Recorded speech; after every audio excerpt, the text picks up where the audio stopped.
Okay, so it's the 22nd of September 2019 and the grape season is well underway here in the UK. So you can see these lovely bunches of grapes in front of me, and you can see they're being very well cared for. Some of the leaves have been removed to allow the sun to get to the grapes, to thus increase the sugar content and ripen the grapes to get beautiful, lovely, sweet grapes, which is a very nice thing indeed. So all of these vines have been taken from cuttings from, vines in areas of previous projects. So you see this Lakemont seedless bunch of grapes here. If you saw the video I put up on grapes yesterday, you will have seen the vine in which the cuttings for this vine were taken from. So we've got Lakemont seedless and another variety here where which the name escapes me right now.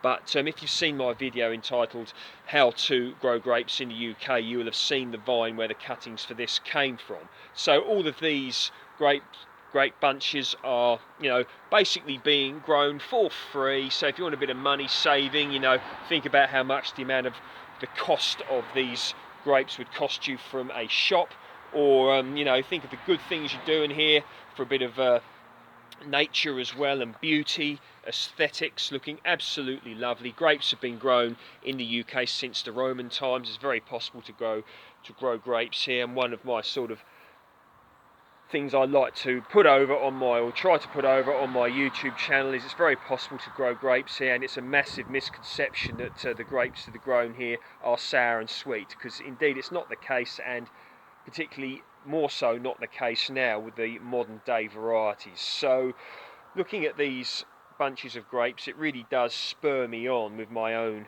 grapevine project I've got underway, because you get involved with previous projects and then other ones as well. So I'm really going to be working on that. I've got Muller Thurgau and Venus, I think. They're very small, little very small vines at the moment, but going to be working on those, getting them into mature vines, growing them as time goes on.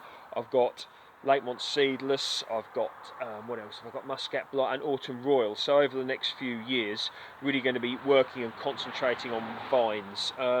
Somebody mentioned in Shaven Hamster, that was it, and I think it was Mario mentioned on my channel about about making wine. So yes, I'm going to be learning about how to make wine eventually.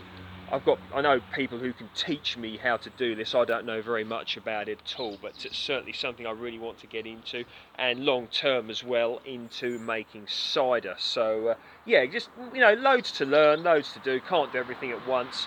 So I've got to work on getting the vines going, get the volume of fruit going, and basically just take one step at a time, which is what I advise people to do with gardening, so they do not get overwhelmed, because it really is a beautiful subject and you really don't want to be putting yourself off by trying to do too much too soon.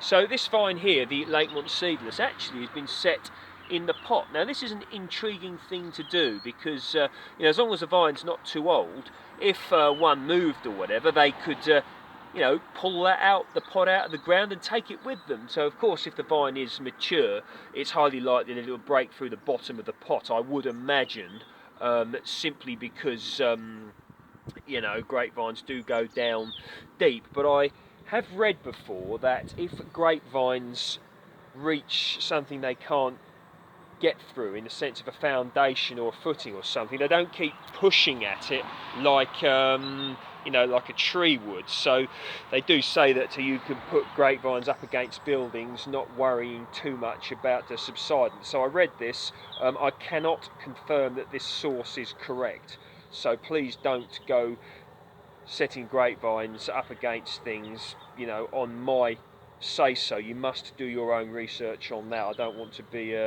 I feel terrible if anyone out there got subsidence and it was my fault. So yes, you must do your own research on that if you're considering it. But yes, so looking very, very nice, these bunches. These are incredibly sweet, and as I'm going around here, I'm finding wasps as well, so they are also finding them sweet. So these need to be picked, but they really are looking absolutely lovely down here.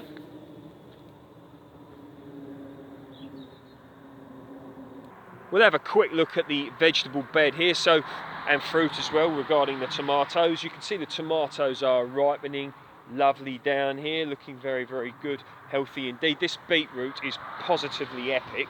Looking down here, look, absolutely looking lovely, lovely jubbly indeed. And runner beans looking good as well. I grew these from seed actually.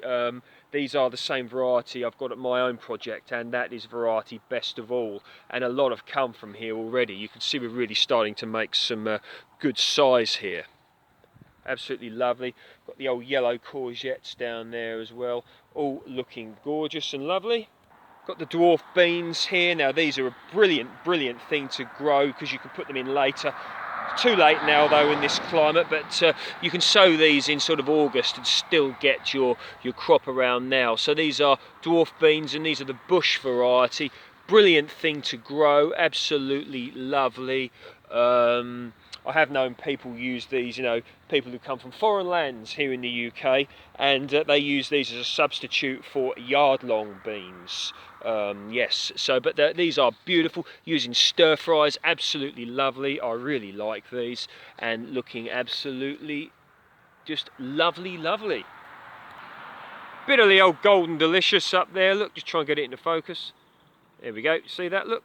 They look lovely, don't they?